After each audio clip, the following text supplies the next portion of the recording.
Assalamu alaikum tout le monde et bienvenue dans ce podcast. On va parler d'entrepreneuriat et un entrepreneuriat qui trouve son ancrage dans notre vision, notre éthique en tant que musulmans.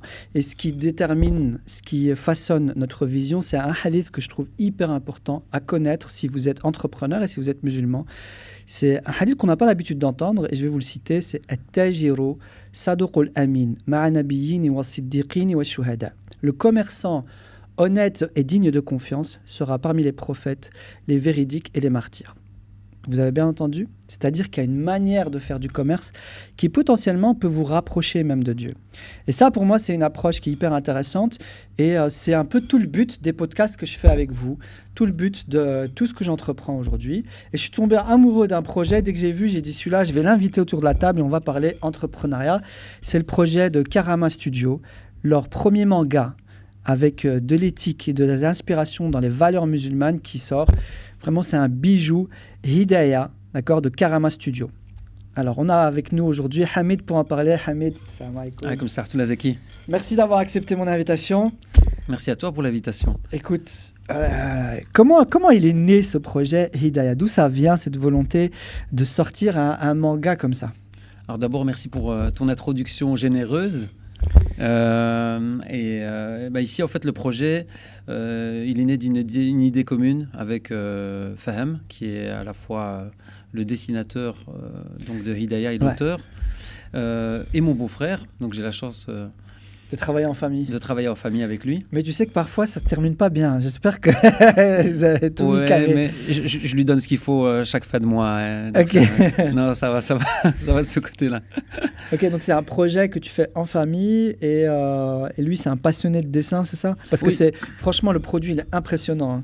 Moi, j'adore voir des initiatives comme ça, avec des valeurs musulmanes et tout. Mais c'est encore plus fascinant quand c'est un produit qui est abouti. Vous le verrez quand vous l'aurez entre les mains. Pour ceux qui sont un peu manga, souvent c'est du papier recyclé, c'est sans couleur. Là, dès le premier tome, vous avez sorti du lourd. Hein. Ouais. Parce que ici, on a fait ce choix-là parce qu'on voulait se démarquer. Le projet de Hidayah, quand on l'a conceptualisé, on s'est dit, en même temps, pourquoi pas créer notre propre studio de production, donc Karama Studio, pour pouvoir aussi produire des jeunes talents, parce qu'il y a beaucoup de talents ici au sein de la communauté, mais pour qu'ils puissent émerger et les faire connaître, il faut qu'il y ait des structures. Donc on s'est dit, on va faire d'une pierre deux coups et avoir un produit phare. Donc c'est Hidayah, et c'est pour ça qu'on a mis le paquet, parce qu'on voulait vraiment se faire une place directement dans le milieu du manga. On sait qu'il y a, c'est un milieu qui est très concurrentiel. Ouais. Avec les Japonais. Et vous avez trouvé votre public, hein, parce que dès la sortie du tome, très vite les gens étaient enthousiastes, parce que voilà, on est aujourd'hui une large génération qui avons grandi, comme tu disais, dans Club Dorothée, Dragon Ball, etc. On a baigné dedans aujourd'hui Naruto, Hunter x Hunter, etc. Encore maintenant, tu vois. On a été sevrés. Voilà, on a grandi là-dedans. Mais on avait tous ce truc au fond de soi avec des trucs dernièrement je me suis remis à revoir les classiques avec mes enfants, Dragon Ball, et puis il y a une scène avec Tortue Géniale, tu vois, où il veut sauter sur Bulma comme un obsédé. Je me dis en fait j'ai oublié tout ça et donc c'est problématique, et là vous répondez à un besoin clair. C'était ça un peu l'idée ?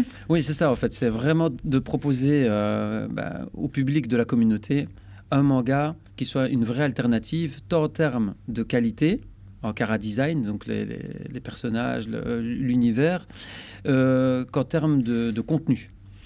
Mais la difficulté, en fait, ça a été de marier les deux. Donc manga, parce qu'au début, il y a des gens, quand ils en ont entendu parler, ils se sont dit, mais attends, c'est pas possible de marier à la fois l'univers manga et la spiritualité musulmane.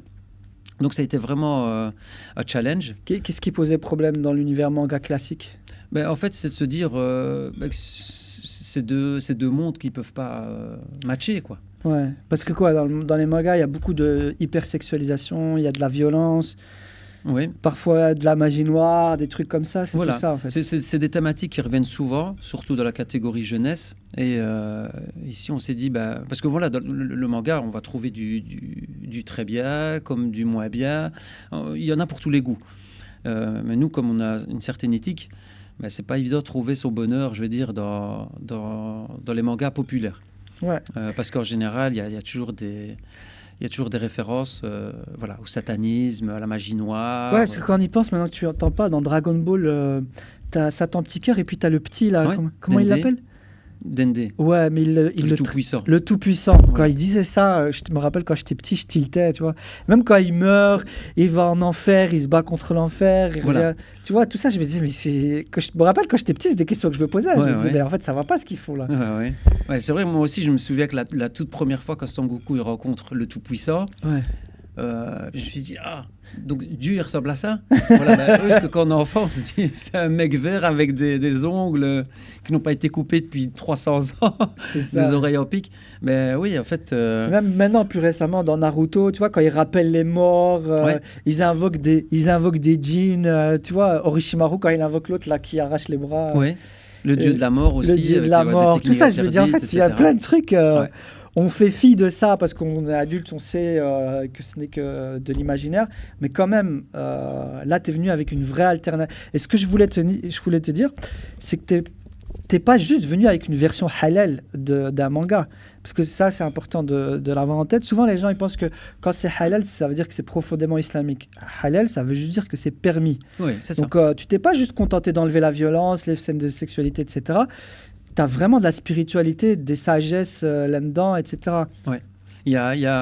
Ici, c'est des retours qu'on a des lecteurs qui nous disent qu'il y a vraiment une ambiance spirituelle qui se dégage de l'histoire. Parce que c'est vraiment un voyage entre deux mondes, le monde matériel et le monde spirituel. Parce que la quête du héros, ici, pour résumer le concept, donc on a un duo héros-héroïne. Ils sont frères et sœurs. Donc on voulait absolument qu'il y ait la figure masculine, mais aussi la figure féminine qui est souvent mise de côté ou oubliée dans cette catégorie-là shonen. Donc pour rappel, la catégorie shonen, c'est la plus populaire dans le manga. C'est celle qui s'adresse à la jeunesse. Et bien souvent, le héros, c'est un jeune garçon. Dans Naruto, Son Goku, voilà. On a... dans Olive et Tom, Capitaine Tsubasa, etc. Voilà, c'est toujours un petit peu les mêmes schémas. Et nous, on s'est dit, on va faire un duo. Et le héros, en fait, lui, il est fan de jeux vidéo, de manga. Il rêve d'avoir des super pouvoirs. Sa sœur, elle est ingénieuse, elle aime bricoler, elle veut devenir inventrice. Et son frère, il embarque toujours dans les histoires et les problèmes. Et un jour, en fait, ils vont faire la rencontre avec un ermite, donc qui vit reculé, et qui a... donc c'est un sage, et il va les faire voyager, basculer dans un univers spirituel.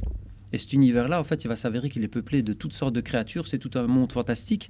Il va s'avérer, en fait, que c'est le monde intérieur du garçon et de la fille. Et c'est parmi ces créatures-là, qui ont des pouvoirs, en fait, elles incarnent le mal qui est enfoui et caché dans leur monde intérieur.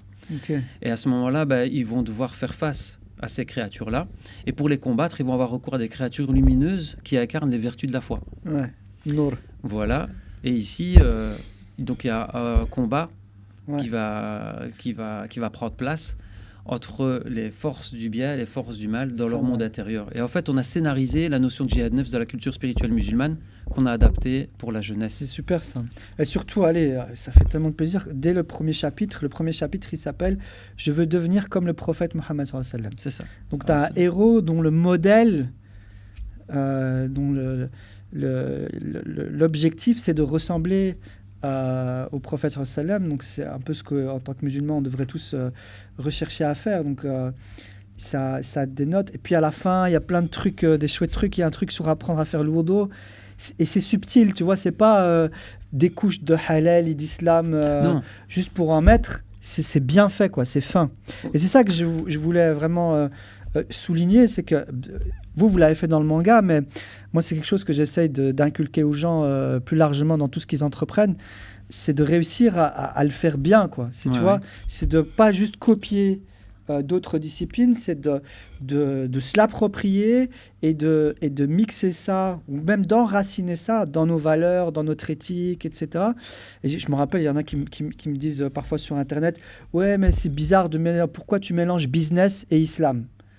Je me dis, à quel moment on est devenu laïque dans nos têtes, tu vois, où on sépare. En fait, vraiment, la religion, nos valeurs, elle a elle est incarnée dans tout ce qu'on fait. Effectivement, ouais. Et vous avez réussi à très très bien le faire dans Hidayah. Hein. Vraiment, ça transpire nos valeurs et notre éthique dans tout notre truc. Tu as d'autres exemples comme ça? Voilà, tu vois, ça c'est parfait.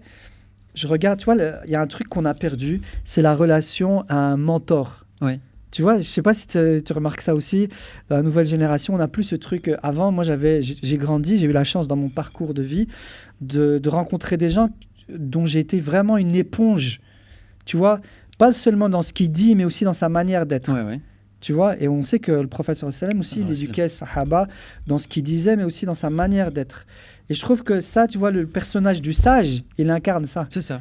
Tu vois qu'on devrait de plus en plus chercher ça aussi. Il y a énormément de choses qu'on apprend que dans le comportement. Ouais. Ici, c'est le personnage du sage, c'est la figure du modèle. De la sagesse aussi. C'est ça, de la sagesse. Et qui trouve ses origines dans le modèle du prophète sallam. Et ici, ce qu'on a fait aussi, c'était des challenges, c'est que ce soit une œuvre qui ne soit pas seulement destinée à la communauté, mais aussi aux non-musulmans, pour qu'ils découvrent un petit peu notre culture à travers le divertissement et qu'ils se disent, bah oui, en fait, eux aussi, ils ont des valeurs qui sont très profondes, qui sont universelles, dans lesquelles on se retrouve aussi, et qui sont intéressantes. D'ailleurs, on a eu un retour d'un blogueur en France. Sur l'année dernière, on s'est rencontrés, on a discuté. Il a lu plus de 500 mangas, 500 titres différents. Donc, il est vraiment plongé là-dedans. Et comme on avait fait pour le lancement une campagne de financement participatif, il a participé. Et lui, c'était vraiment pour découvrir. Il s'est dit, tiens, un manga inspiré de la sagesse musulmane, jamais vu ça. Et quand il a lu, il nous a écrit, il a dit, les gars, incroyable. Il dit, le chara-design, j'avais vu avec ce que vous avez publié, déjà ça me plaisait. Mais alors le concept, je me suis dit, moi je ne suis pas musulman, peut-être que je ne vais pas trop me sentir concerné par l'histoire, ça ne va pas m'emballer, etc. Et quand il a lu, il a dit, c'est mon coup de cœur 2024. Ah, machallah. C'est vraiment ce que j'ai découvert là, c'est vraiment innovant et c'est à la portée de tout le monde, quoi. Exactement. Et ici, il me disait, c'est vraiment intéressant, même pour les gens qui ne connaissent pas l'islam, c'est une manière de découvrir votre culture à travers un manga. Il disait, franchement, c'est génial. Ouais. C'est une manière de transmettre nos valeurs, de représenter ce qu'on est, juste sans brander tout forcément musulman, par le comportement, etc. Et ça, c'est important. Hein. Alors, encore une fois, par rapport à ce que tu disais, quand on parle d'islam, je n'aime pas qu'on mette en avant le côté religieux. C'est plus un mode de vie, c'est plus une manière d'être. Et dans cette manière d'être, en réalité, il n'y a pas que les musulmans qui vont s'y identifier. C'est toute personne qui a de l'humanité va se dire, mais moi je me retrouve dans ces valeurs-là. C'est des valeurs de partage, c'est des valeurs d'amour, c'est des valeurs de générosité. Et c'est des valeurs qui me font du bien et qui sont très positives. Et c'est comme, je vais prendre l'exemple j'ai oublié son nom, c'est Daoud en Algérie qui a fait le buzz avec la boisson gazeuse. Ouais. Voilà, il y a plein de gens qui me disent, mais c'est quelqu'un de formidable, il transpire l'humanité.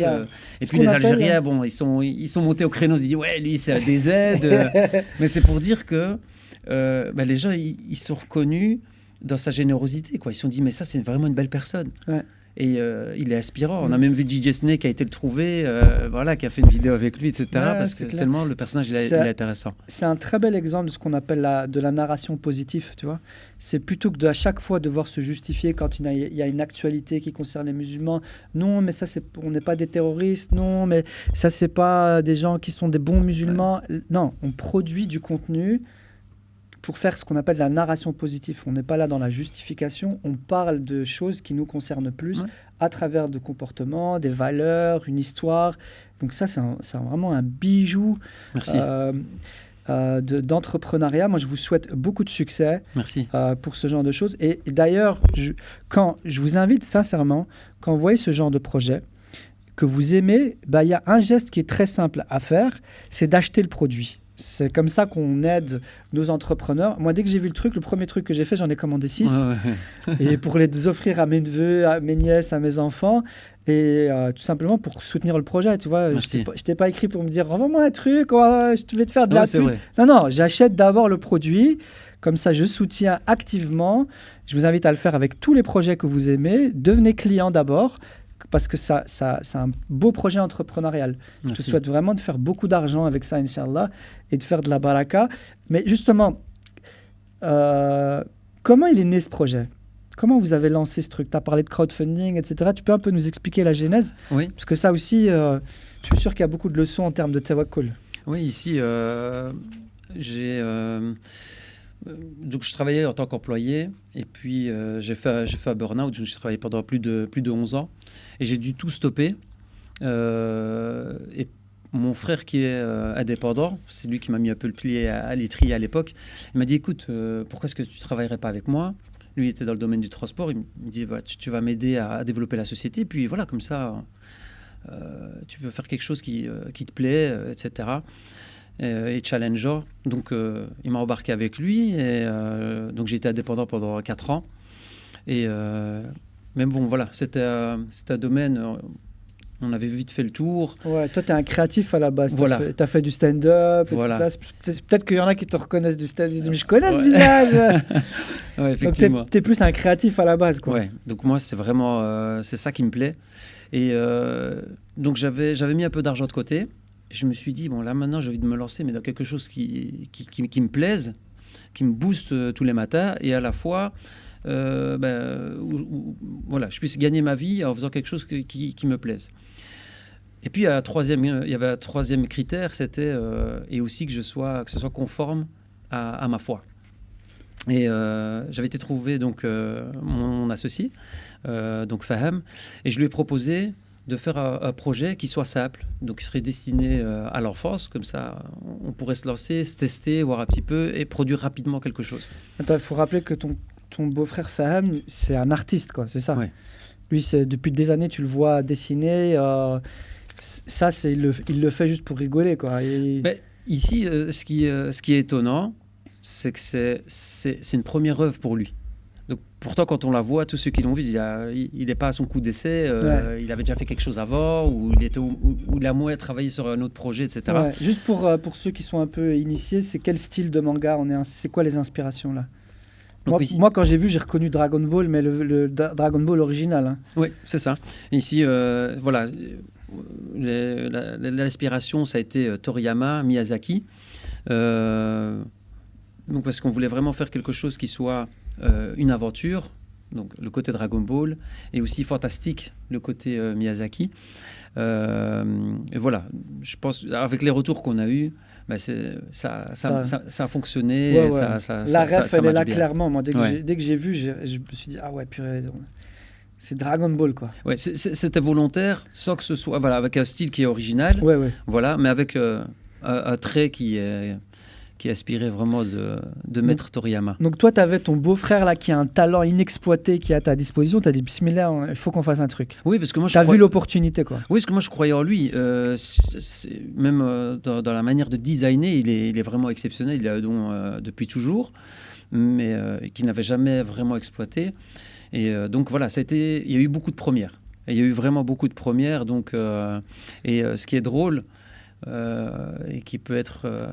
considéré comme un signe, c'est que quand il a fait le premier chapitre, il a dessiné le premier chapitre, il me téléphone, il me dit passe me voir au bureau, j'ai terminé. Et donc j'y vais, je regarde les premières pages, les premières planches, et c'était la première nuit de Ramadan 2021. Et là je me dis c'est génial, quoi. Je dis parce que là tu as terminé le premier chapitre, tu m'appelles, c'est la première nuit de Ramadan, demain on jeûne.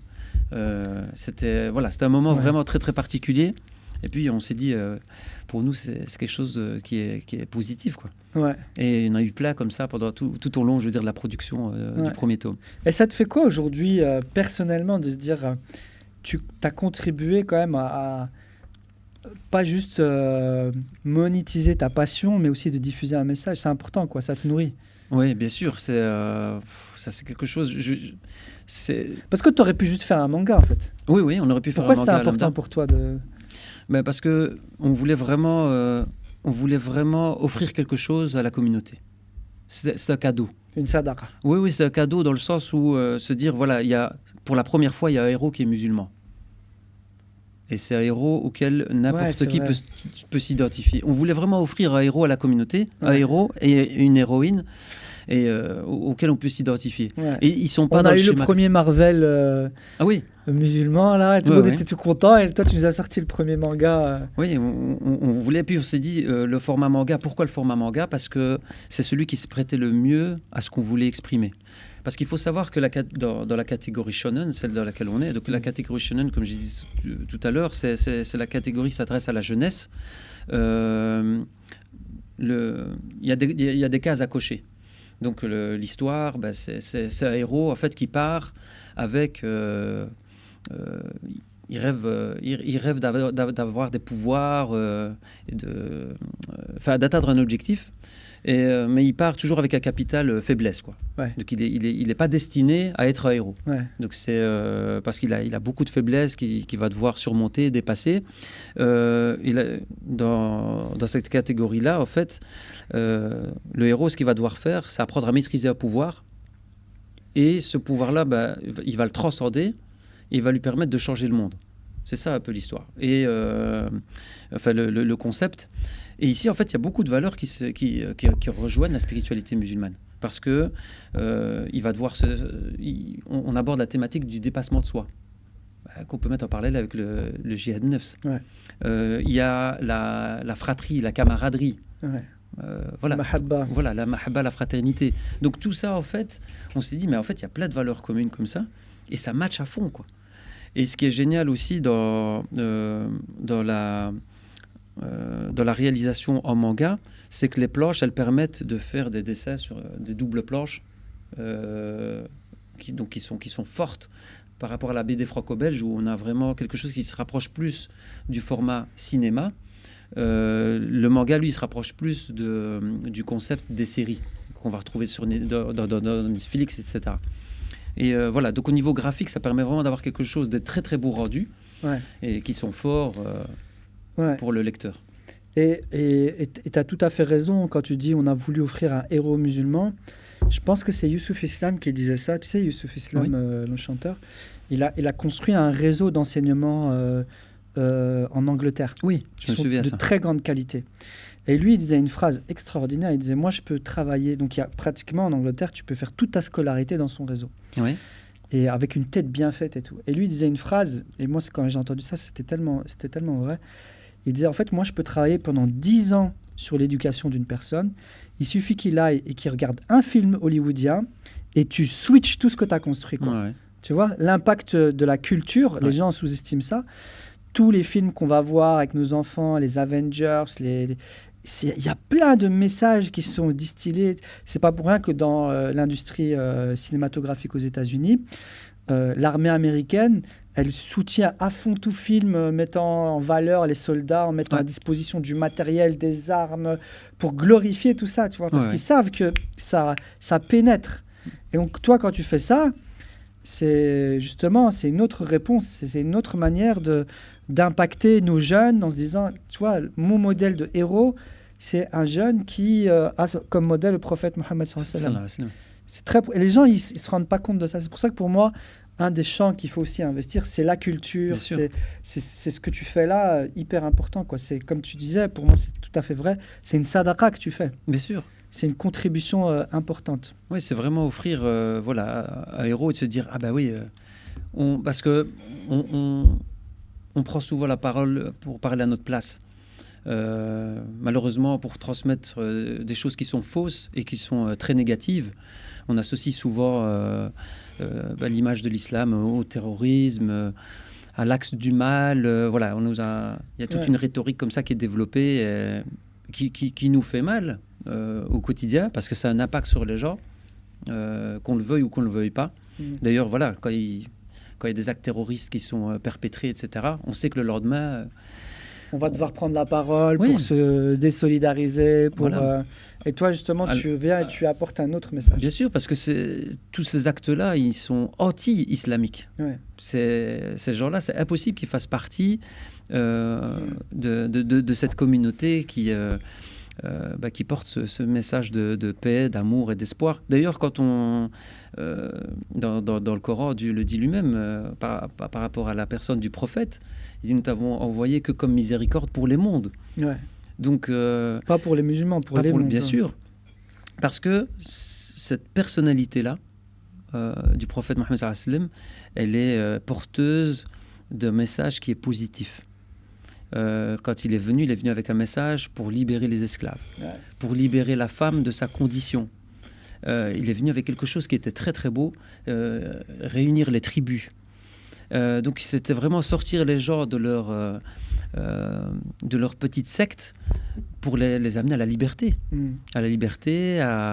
et apporter des valeurs qui vont transcender l'être humain, qui vont permettre à l'être humain de se réaliser, de s'accomplir. C'est pour ça que je dis ici, voilà, il y a énormément de choses qu'on peut partager, voilà, avec les personnes évidemment qui sont ouvertes. Et c'est pour ça que je dis ici, ce manga, il est pour tout le monde.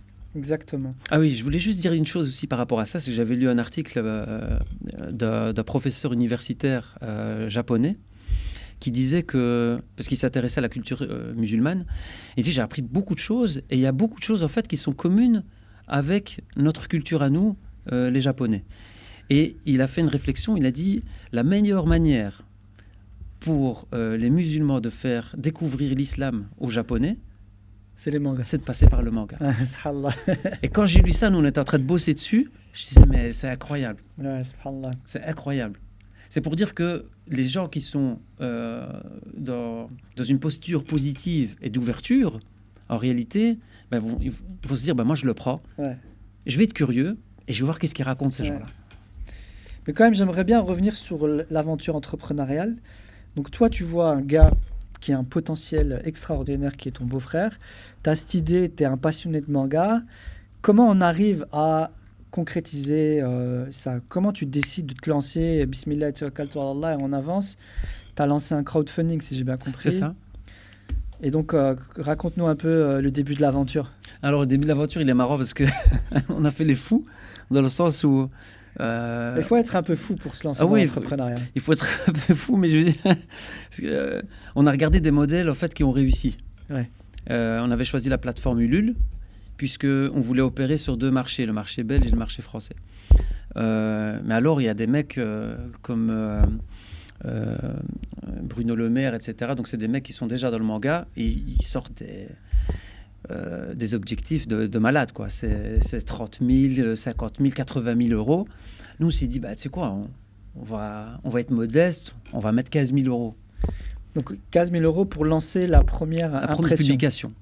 On s'est dit, voilà, moi j'ai une petite commu, je connais le boucher du quartier, ça y est, on a un réseau, quoi. Il en faut pas plus, quoi. Mais il faut être un peu inconscient, c'est ça que tu dis. C'est après on lance le truc. Ou bien on appelle ça cool, hein. Voilà. Dis, j'ai une bonne intention, j'ai un beau projet, et bismillah. En réalité, c'était ça. Parce qu'on s'est dit, nous, dans notre tête, on a un petit budget. Fahim, il a le talent pour mener à bien ce projet. Moi, je suis à fond sur la com, etc. On s'est dit, on va combiner ça. Et de toute façon, nous, on s'en remet à Dieu et on y va en fonce, quoi. Donc, une petite dua, une salat istikhara. Bien sûr, obligé. Et après, une salade haja aussi. et puis on s'est lancé. L'intention première, elle est noble. Donc, on se dit que ça ne peut que réussir. Et là où on a été content, c'est de voir que dès le début, on a fait 5 000 euros en 5 jours. Donc, ça a démarré vraiment sur les chapeaux de roue. Et puis après, donc c'est monté jusqu'à 7 ou 8 000 euros. Puis c'est descendu un peu parce qu'il y avait une période de 6 semaines. Parce que les gens après se disent, on attend d'approcher la fin pour clôturer la cagnotte. Mais on a eu, on arrive à terme. Donc on a atteint l'objectif des 15 000. Et puis on a prolongé. Et on a dépassé les 16 000 euros. Okay. Donc on s'est dit, c'est bon. On a les gens qui sont derrière. On a pu lancer une première publication à 3 000 exemplaires. Ouais, et tu disais en fait, même la relation avec l'imprimeur, elle est extraordinaire. Oui, là aussi c'est extraordinaire parce qu'on travaille avec l'imprimeur de Astérix et Obélix. Qui n'ont jamais fait de manga. Ils n'avaient jamais fait de manga. Et quand ils ont vu le travail qu'on avait fait, ils se sont dit c'est génial, c'est vraiment un très très beau travail.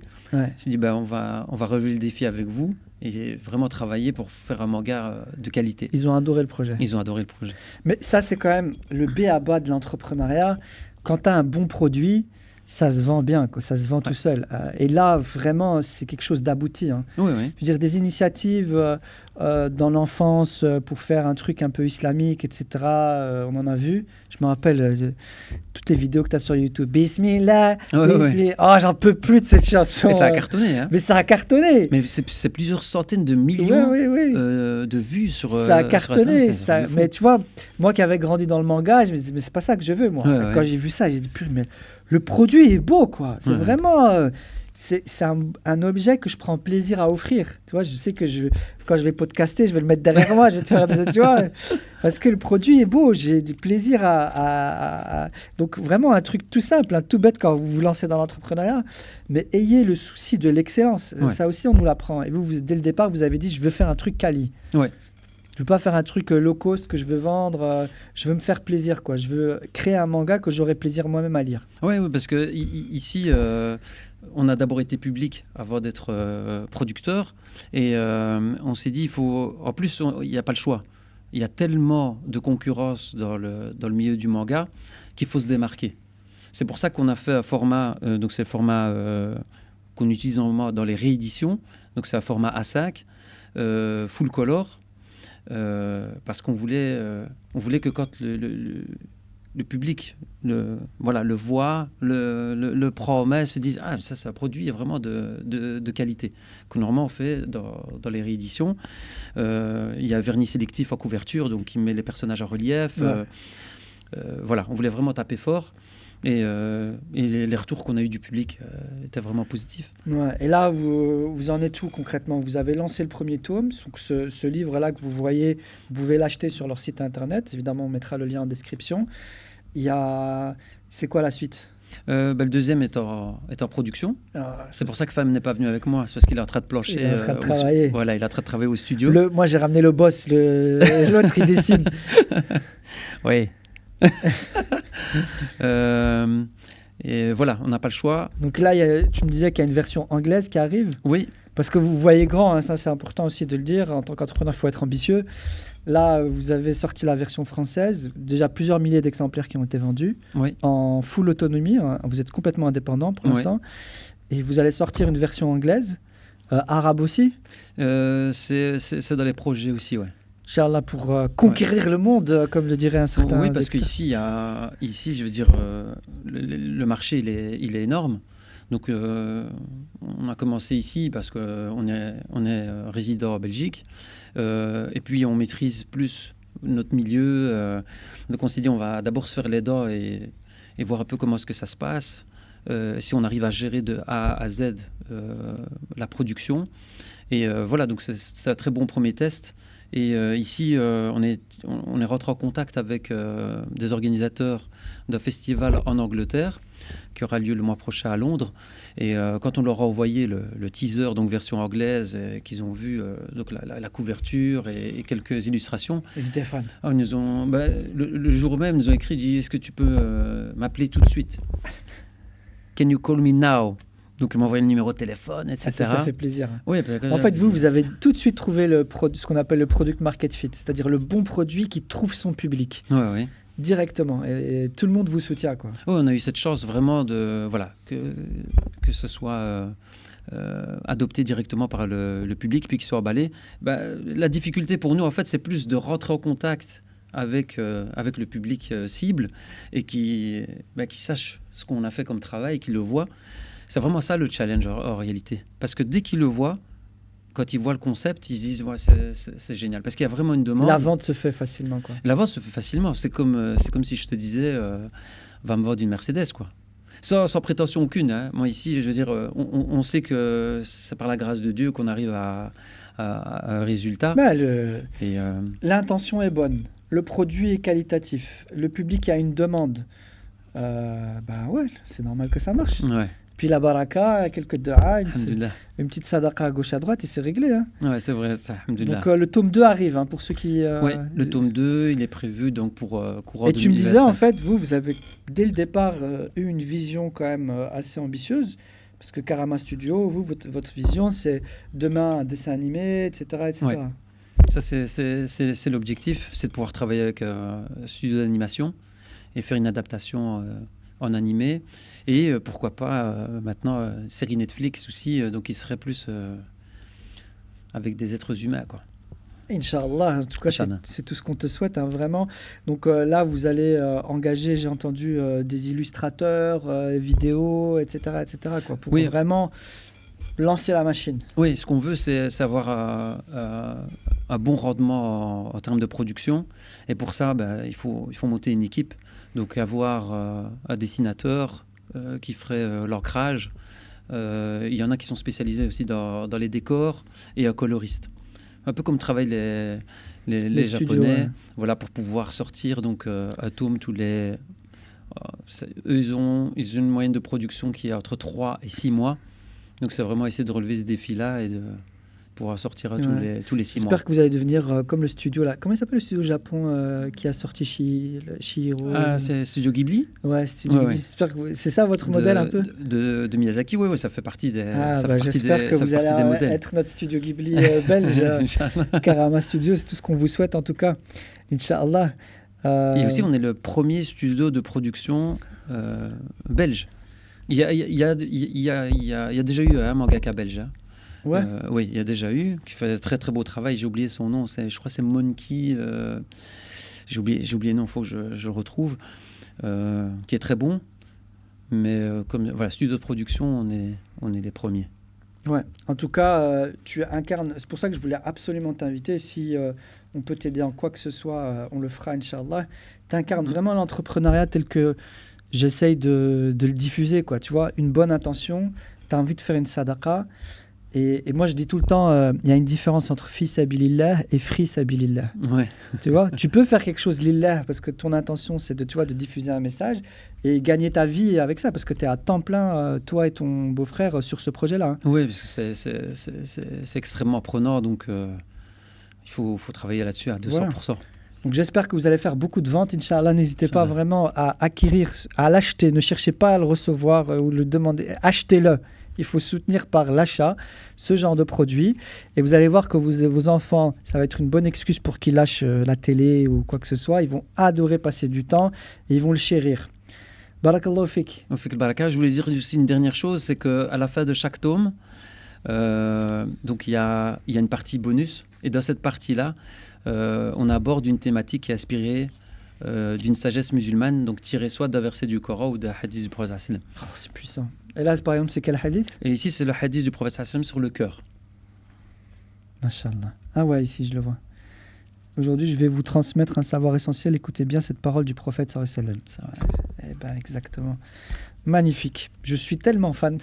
Merci, c'est vraiment gentil, Zaki. Merci à toi.